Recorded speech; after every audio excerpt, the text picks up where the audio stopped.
Is AI Sustainable? With today's special guest, Kacy Clarke. Today's episode is brought to you by the bestseller ChatGPT Profits. This book is the missing instruction manual to get you up and running with ChatGPT in a matter of minutes. As a special gift, you can get it absolutely free at artificialintelligencepod.com/gift or at the link right below this episode. Make sure to grab your copy before it goes back up to full price.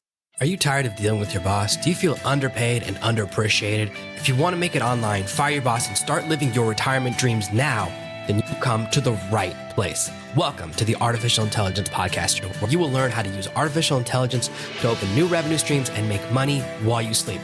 Presented live from a tropical island in the South Pacific by best-selling author Jonathan Green. Now, here's your host.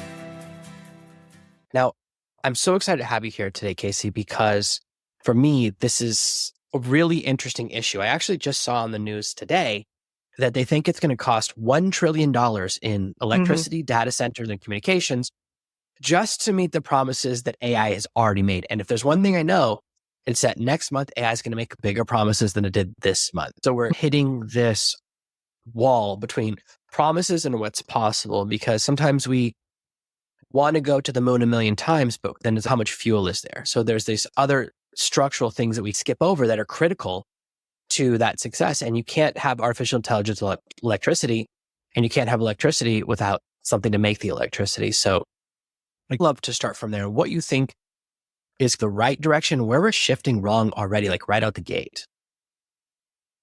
So I think right out of the gate, the $1 trillion actually came from Sam Altman, the CEO of OpenAI.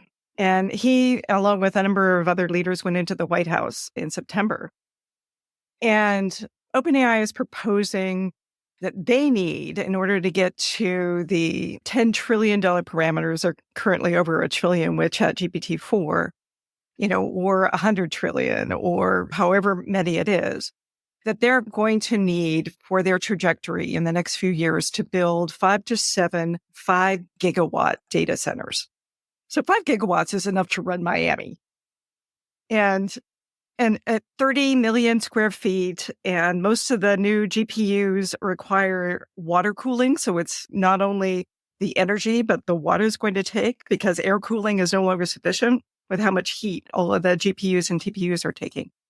5 gigawatts. Currently, the biggest nuclear power plant in the U.S. is right outside Atlanta. It's in Georgia. It has 4 reactors. It generates about 4.6 gigawatts.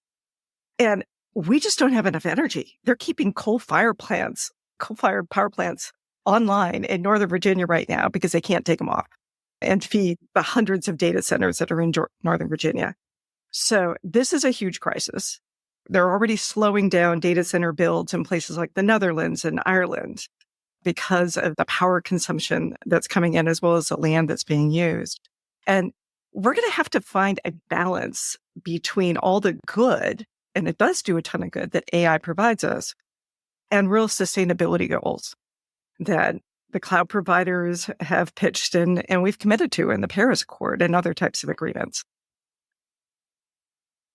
So one of the things I find really interesting is that, like, I'm someone who grew up on the Terminator movies. We think about the robots killing off everyone because they think we're inefficient, but maybe they'll just take all the water because they need it to cool down. And we already have a lot of places where they're limiting water to the farmers because of large corporations or these places. And we are starting to, like, food prices are going up, and maybe this is why. Maybe we need to be a little more cautious and grow a little slower so that we don't accidentally break down our food supply chain, because the cascade there could be devastating. And it's really amazing how, yes, AI is exciting and I love AI, I use AI, but I like eating more. I'll be honest with you. If those are my choices, eat today or play with ChatGPT, I'm going to eat.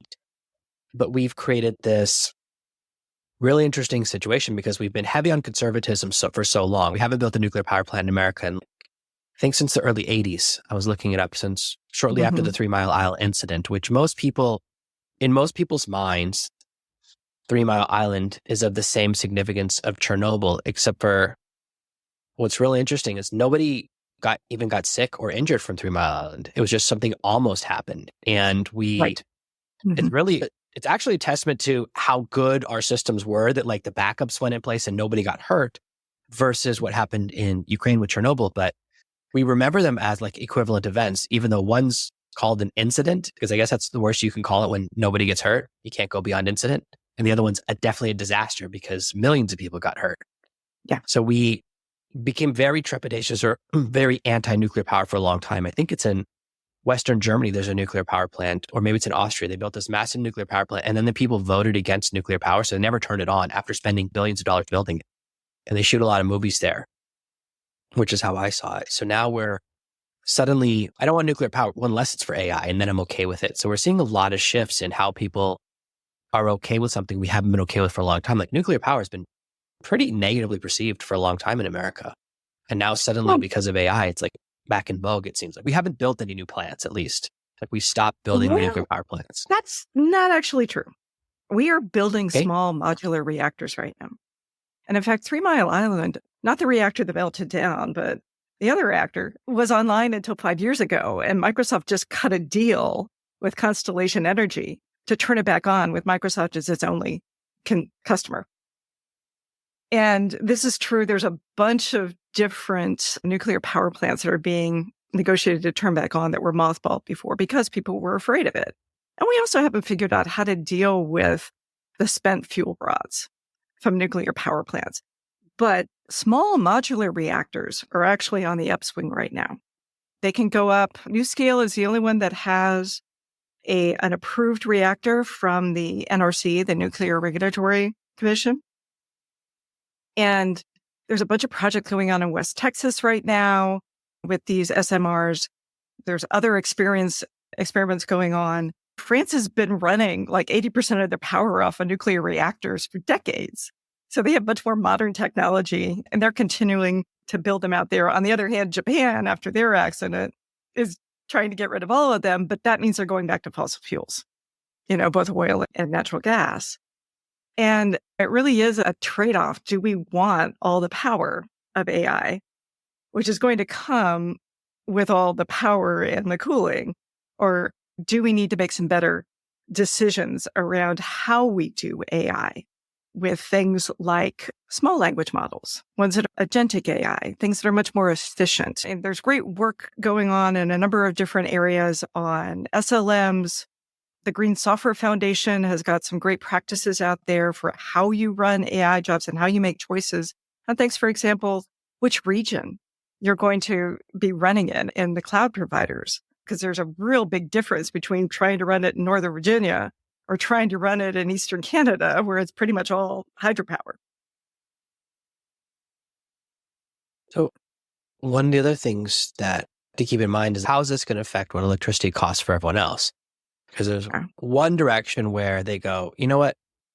We're using so much for AI, we'll just make electricity free for everyone, which I think would be a pretty smart move, right? Give them a lot of good positive PR. Or there's the other version where the price, they know that these AI companies who pay so much for electricity that now everyone's bill goes up.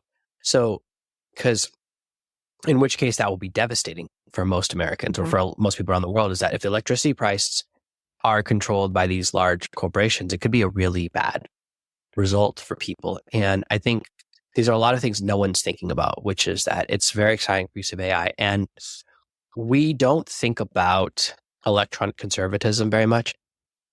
I'll give you an example. I think about it all the time because I just got the power bill 2 days ago, or no, I got the water bill, and I was like, what have you guys been drinking? So we don't, when you pay the bill, that's when you think about it. But it's often, there's all these little things that add up that we don't think about until we start. And when you're a kid, like my kids leave their will stand there in front of the refrigerator and just look inside. Even though there's a smaller window they can look in now, my refrigerator came with one of these new features where you can look in a little window to see what's in there. They still open the thing and just stand there for 15 minutes. And now I've turned into my parents where I'm like, shut the door. You're just melting money. Like we always turn into our parents, and we really don't think about the consequence of our behavior with AI. So we're so excited. For example, we don't think, is there a difference between using ChatGPT 3.5 and 4 and V01 or any of the new strawberry variants that they're releasing to some people? But they cost significantly different amounts of electricity. So the biggest complaint people have, and a lot of this is my fault because I wrote the paper on this, So there's a theory out there which is called chain of thought, which is basically chain of thought is an answer to ChatGPT trying to save electricity. So the way ChatGPT was designed is to give you the fastest answer possible because that uses the least amount of electricity. Every second it's thinking costs a certain amount of unit of electricity. Let's call it a unit. So if it takes 10 thoughts, 10 units to get a better answer, they would rather get it in 3 if they can. A pretty good answer in 3 is way better than a perfect answer in 10. So chain of thought is like now when it gives you an answer, it tells you how many seconds it spent thinking. I was thinking for 16 seconds. I was thinking for 9 seconds. And those are really big costs that are, because of the number of uses, the number of questions per day actually are exponential. So if people just switch to a model that uses twice as much electricity per day, it doesn't feel like you're doing anything different, but you're actually making a massive worldwide shift in the electricity usage. And I really think that there's 2 big guilty parties here. I think the first one is the AI companies because what they should do is run every question through a front filter, which decides which model it goes to. Because if I say to you, guess which model is the right one for your question, the odds of you getting it right are not very high. Maybe I couldn't tell you as a heavy user which questions I should send to 3.5 and which I should send to 4 and which I should send to 1. I just couldn't tell. I can't guess. So what do I then do? Try it with both. So now it's even worse. So that's something that I think would be an easy solve, right? To just have a filter. It's a switchboard. When you think about phone calls, I guess 100 years ago, when there'd be someone connecting the 2 wires, if they would just put that in front of the AI, that would do a massive decrease. The other thing is that we become an impatient society. We now watch shorter and shorter videos. Nobody is going to wait 7 seconds, right? Which is the length of a TikTok video. They want the video to be over in 7 seconds. They're not going to wait 7 seconds for a response. And because of that, the machines have to be always on. So we've created something where there's this always on necessity. And I think about, and maybe this isn't exactly right, but difference between RAM and hard drive, which is like frequently asked questions should just be in the front of the AI's memory. It goes, oh, someone's already asked this. Here's the answer. Like it could do a little shortcutting there because people ask the same question all the time. I don't want to say dumb question, but people ask a lot of the same question. Like, who won the football game last year? You don't have to go through this massive thing if it's just pulling up a fact. So that's where I think they need to separate these different parts where it's just give me an answer versus do active research versus do active thinking. So those are 2 areas where I think they're so busy trying to make an AI that's sentient. Why not just take the one we have now and make it efficient? I completely agree with you. And choosing whether you're going to use 3.5, which has about 175 billion parameters in it, versus 4.0, which has around 1.7 trillion parameters, is a massively different amount of energy for those 2 things, including once you start including things like all the training, the pre-training, the self-supervised training, the reinforcement learning with human feedback, all the different layers to do this, 4.0 is 10x more expensive than running 3.5. So having those smaller, I consider it calling the experts. I don't need a large language model that has understood all of human writing since the birth of time, which I know Sam Altman wants to do. Instead, let me talk to the expert who actually understands how to do this chip design in CAD. And how, or is this the right answer for, maybe I'm doing a coding problem. There's some of the things that Claude does much better in terms of coding and some things that ChatGPT does better. How do you combine these together to be more effective? So small language models, agentic AI, modular ones, there are many things we can do to make AI much greener and actually get more effective answers. Now, you were talking about this new chain of thought reasoning, which, believe it or not, my master's degree is in AI from decades ago. And it's really evolved a ton since then. But the chain of thought, which is ChatGPT 01, it's currently 01 preview, is the one that's out there as being experimented with Silicon Valley. What I like about that is, just like you said, you don't have to do all the prompts and tell it the chain of thought. It's now being, for things like math problems and reasoning problems, they actually fed it much better data. Things like math and science, white papers, and the quality of data in order to train O1 and O1 preview is so much better that the answers coming out of it are actually going to be much better as well. And that reasoning aspect of how do you break a problem down into pieces and follow it so that it's much more efficient, I think it's an exciting time. But again, it's taken a ton of energy in order to train that. What's the right answer here? So one of the issues is how ChatGPT kind of approaches, they call it mixture of agents or like mixture of experts, that there's multiple experts and them being firewalled. It's like someone with split personalities. So even though you're talking to the physics expert, you're still talking to the whole person. Even when I use a GPT to narrow down its focus and say, just be an expert in this, it's still accessing the whole thing, even though I'm trying to limit, it's wasting huge amounts of data. And I see this on large and small scale. I see this on people who build local AI models for small projects. They still use way more than they need. And it's very common because this is an area where there's a lot of confusion, or maybe there's just not a lot of like good training, but I probably, even though I'm a power user, I'm one of the people who uses and tests things all the time. I've probably used 5% at most of the different areas, right? I've never done anything in music. I've never done anything in any of the languages. There's so many parts of ChatGPT that they're there that I don't need access to. And if GPTs actually worked in the sense that they actually did firewall, and even if it was a tier 2, it will just try to use a smaller database for question. If it has to, then it goes to the bigger one. Even then, it would save like a 90% drop probably in electricity costs.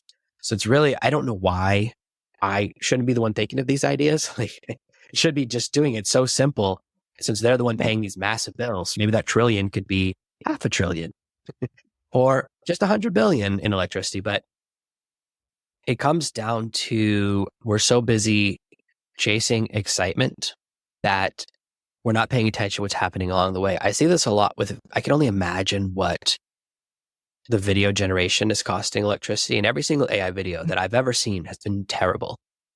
Some of them have just been trash, but most have been terrible. I've never seen one I would have watched if we didn't first say this is an AI video. And people still talk about Sora, which is the OpenAI video that they announced like a year ago. And why did they announce it? Because they were trying to take control of a news cycle. Because there was a negative news story the day before. So they dropped the Sora release, but no one's seen hide nor tail in a year from it. And we see everyone else posting Sora killers. Everyone loves to talk. I'm like, it's not even out. What are you talking about? Stop wasting your time. AI video is so much more electricity intensive, and AI music generation, these things that pull in a lot of other areas, but they're less useful. So they're more expensive and less useful. So I think that we're so busy talking about the panacea that we're not talking about the process of getting. It's really exciting to talk about going to the moon, but then it's, how do you make a rocket? What type of fuel do you use? Where do you get the fuel from? Talking about that's not exciting. Nobody wants to talk about where rocket fuel comes from or how it's made, because that's not exciting. But it's a really important part of the process. And I think that's what's happening here. And the thing I see it's really interesting, and I think this is a really big problem, is that the definition of AI has become almost meaningless. Because when I was younger, AI meant sentient robot, really simple, right? Or self-aware, sentient robot, and it was either a good or bad overlord, right? But it was like a very clear definition. And then it shifted so much. Now when I talk to people, AI means anything you can do inside of a computer is pretty much considered to be AI. So a lot of people are using ChatGPT. They'll use ChatGPT, the latest model, to do math, like simple calculator problems, because it comes your default go-to. I've seen this happen, or use it for really simple translations. And because once it becomes your habit, it becomes your habit. And we are not we're thinking of it, oh, this is the tool to replace everything. So a pocket knife is really useful. Like, you can get a pocket knife that has a hammer in it. It's not going to be as good as a regular just hammer. It will never, because the price of having multiple things in there is that it's okay at everything, but not great at any one thing. So we're starting to think of it as like a magic pocket knife that can do everything, but it really isn't.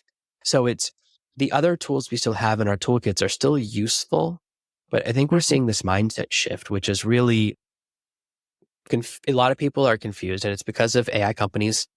Press releases are very confusing. They're saying, oh, don't use a calculator ever again. What are you, a bad parent? Your kids should be doing all their homework with ChatGPT. And it increases your user count, which is what they want, but it also creates a lot of bad habits. And we go through these cycles of bad habits where like when I was a kid and you were on the freeway after you ate your fast food, you just threw it out the window.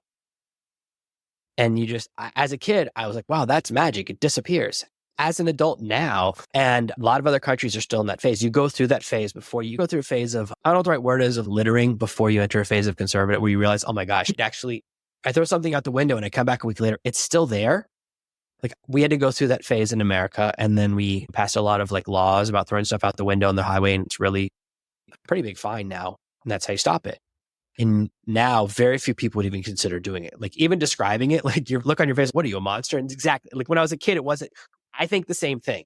But when I was a kid many years ago, we didn't think that way. So I wonder how long it will take us to shift to this mindset of, oh, even though it's inside of a computer, it still affects the world. In fact, I'm thinking about this problem. Digital litter is a real thing. That this seductive lure of abundance out there. And I've been working in cloud computing for 14 years. I'm an IT strategist and an enterprise architect, and I've helped a ton of different companies move out of their data centers and move those workloads into the cloud.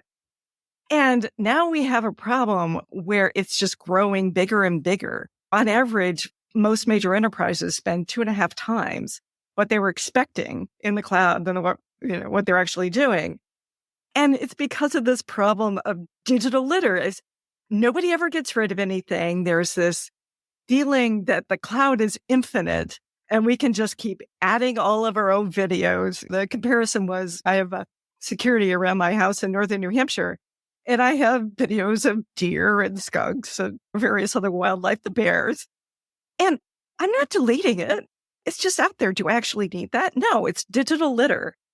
And on the enterprise scale, it's much, much bigger. And a lot of it is sitting on solid state storage, not even disks.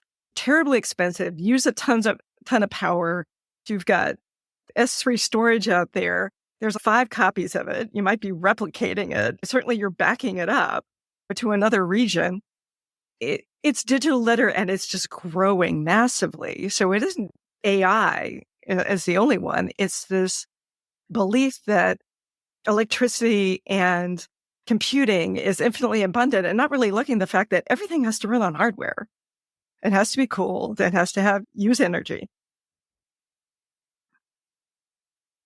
Oh, do you think the solution is like education based or software based? So there was a cloud company, maybe this is 10 or 20 years ago now, that was like, when you upload a file, we'll look to see if someone else has uploaded the same file so that we don't have 2 copies of it. And I was like, that's very clever if you can make it work. I don't think they were able to do it because there is also, we have to anonymize it and do that part. They were trying to do 2 parts.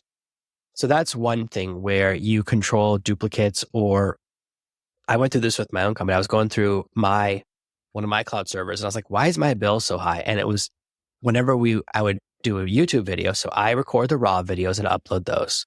And the next person does the first round of edits, the second round of edits, and they all end up in different folders. And this particular cloud provider wouldn't give them the ability to delete my raw files once the final version done. Once I publish the video to YouTube, I don't need the raws anymore. I'm not going to reuse the raw footage from 2 years ago.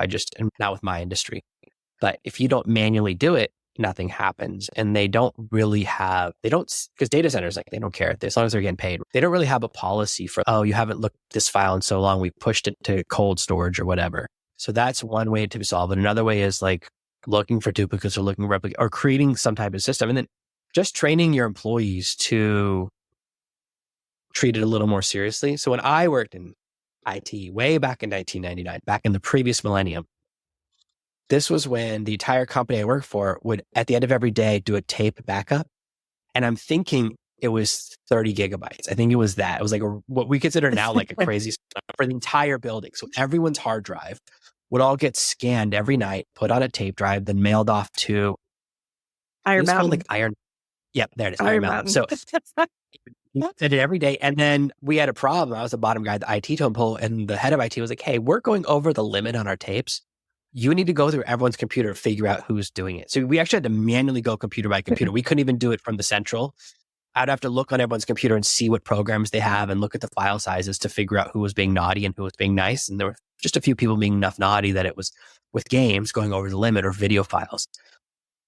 And it seems like we haven't improved the way of dealing with these files or file organization. And even now on your own computer, like finding files, duplicates of files, file organization, like the file organization side of computers is so bad.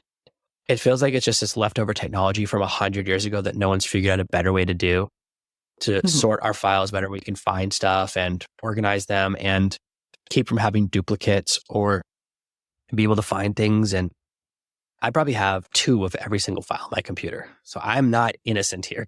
I am absolutely guilty. Oh, so maybe totally. It's all connected because we're seeing like hard drive sizes constantly increase. So, you know, my first computer had no hard drive. The thought of a hard drive, like I couldn't even imagine that. Now we have hard drives that are bigger than all of the like hard drives that existed in the world 20 years ago. Like we're growing hard drive sizes so fast. And then now I have an external hard drive that when I move data to it, it's so fast. I don't believe it. I think I didn't do it because I'm used to watching the meter and saying 4 hours or 3 hours. And I finally built one of my own like 40 gigabytes per second one. I was like, that can't be real. That number's, it doesn't make sense. It's impossible. And I'll just watch a file and it will happen so fast I can't see it. So because hard drives are so fast and because clouds just seem magical, we do just put so much stuff up there. And I have files on my Dropbox folder that I haven't looked at in 5 years or 7 years. And what we've all become is digital hoarders. Is that we just keep, you know what hoarders always say? Pollution out there that nobody's going to look at. Nobody wants to see ever again.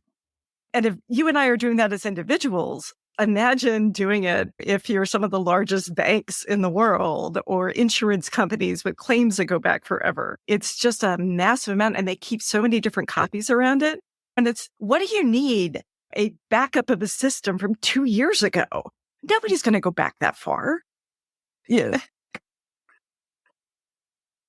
But yet they think because of regulations, they have to keep all of this there. And they have certain industries, it's 7 years of records. Other industries, it's 10 years of records, which is why Iron Mountain, by the way, is actually doing a ton of stuff on sustainability. Kudos to those guys over there. But why do we need 10 years? No, I want 10 years of my medical records, but this is like so much. Companies end up keeping 10 years or 7 years of everything, all these log backups and stuff. And they don't even have the systems to restore it. It's like, why? How can we get more narrow on our regulation so it's actually only keeping the stuff that we need to go back and look at again? The rest of it is just wasted computer power.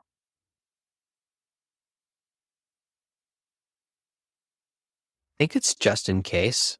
So whenever I used to work on it when I was in college as a volunteer in EMT, we went into a hoarding house one time and it is, whoa. Like this is before that TV shows or anything. And like you had to walk through these tiny aisles and it was just stacks of stuff. And in the middle of a stack would be an animal cage with an animal inside. So it'd be like magazine, skunk, magazine, like the skunk's not getting out of that cage because it's just buried. And then it would be like at different heights, there'd be different animals mixed in with other just random stuff. And you say, what is all this stuff for? It's like just in case.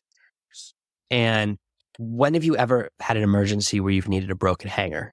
But it's the same thing. And here's what I think about is that there's this movie from, I think it's 1928 called Metropolis, where we lost the original files. They have part of it. So the version you can watch now isn't the actual original movie because they don't have all of the reels. And they did some things with special effects. I watched a special effects thing about that, like are amazing that people that now don't know how to do it. Like special effects in the 1920s, because they had to shoot it all real. So they would use like mirrors and 6 different sets at the same time to create multi-part scenes. Very interesting. And everyone thinks their family vacation photos from 24 years ago are Metropolis. I think that's what's happening, is that we think everything we have is for posterity. Like the number of people who think about, what if aliens find my DNA in 1,000 years? Have I left enough information that they could recreate? Let's not worry about that. But a lot of people, I think, are thinking like that. It's that idea of, I'm so important that in 1,000 years, they're going to want to find a piece of my DNA or somebody I need to leave enough data in different places that they can recreate my memories. And maybe that's the wrong mindset. But I think as we talk about this, I think it all does come down to our approach to information, our approach to computers, our approach to, we don't really think about the value of data. I don't sell my old computers. Now, I, every once in a while, do have to go find an old file, or you have to find a receipt, because some companies, like, you have to find your receipt email from 9 years ago. So sometimes, every once in a while, one of those things does come up. So it's not never, unfortunately. We have to try and turn on the old computer. But my wife is, let's sell your laptop from 12 years ago. I'm like, are you crazy?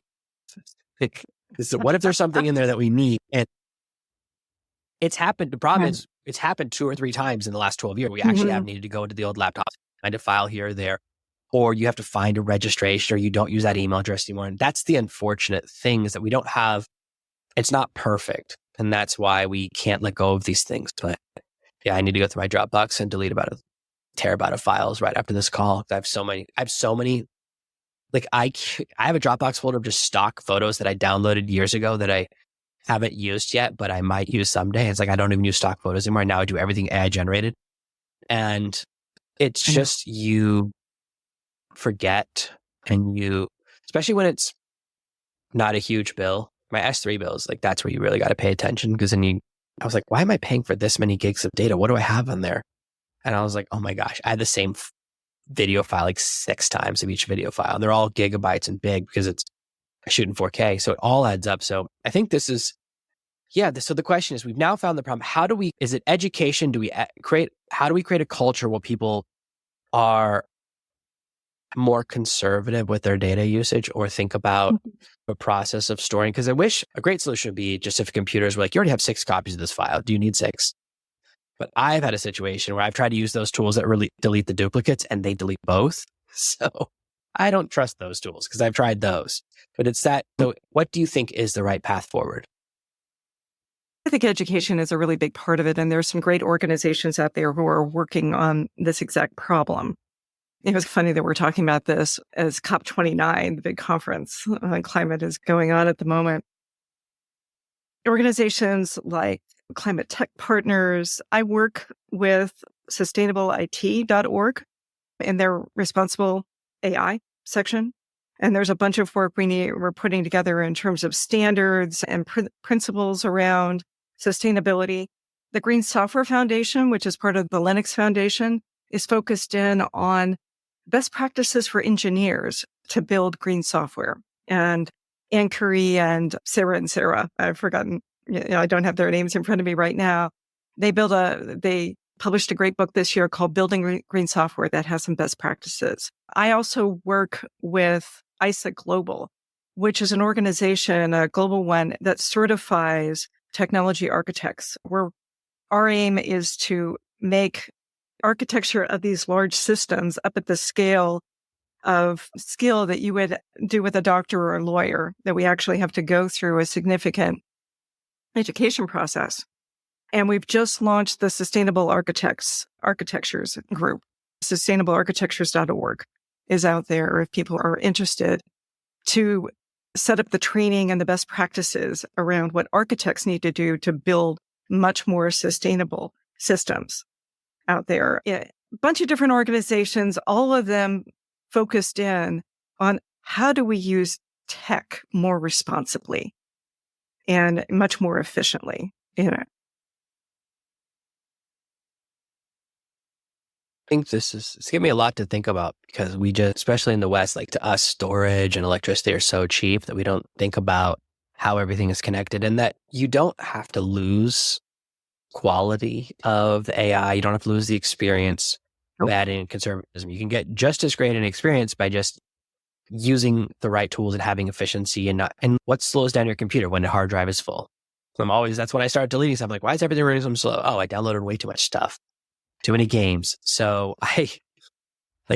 my son learned how to download Minecraft mods. So when I was using the PC computer the other day, I was like, why is the main hard drive full? Oh my goodness. He's downloaded over 100 gigabytes of Minecraft mods to the SSD, not to the data storage drive, because to him, there's no difference. And it's really small things can lead to really big things. So I think this is really helpful. I think this is giving people some food for thought, which is important to see that a lot of times we think about conservatism, we think about party poopers and, oh, the fun is all over, but it doesn't have to be that. Like it can be, there's still ways to get all the AI experience, to just use the right models, to use the right tools so that we don't have any loss in experience. And honestly, like I just never want to lose my files. If they're just organized better, I wouldn't have duplicates. If we just removed every duplicate from the internet and every like cloud server, we would probably save 90% of the space. So it's not even losing your data, just losing multiple copies and copies of copies. So I think this is really some good ideas to think about. Where can people find more about what you're doing, connect with you online, and see some of the other projects you're doing as part of sustainable IT and some of the other major projects you're working on? I am a fractional CTO, Chief Technology Officer with Chiefly & Co., where we're all CXOs, fractional CXOs from various parts. And our focus is not only on sustainability, but profitability. How do we help organizations of all different sizes to lower their carbon footprint, use technology, use product development, be aware of their scope 1, scope 2, scope 3, greenhouse gas emissions calculations out there, and be able to make improvements over time. So that's what I do professionally. And by the way, we're women founded, women run, and we're all women CXOs because we're all really committed to sustainability going forward.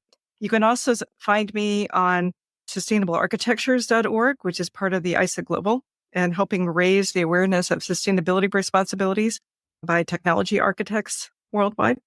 And you can find me on LinkedIn, Kacy Clarke.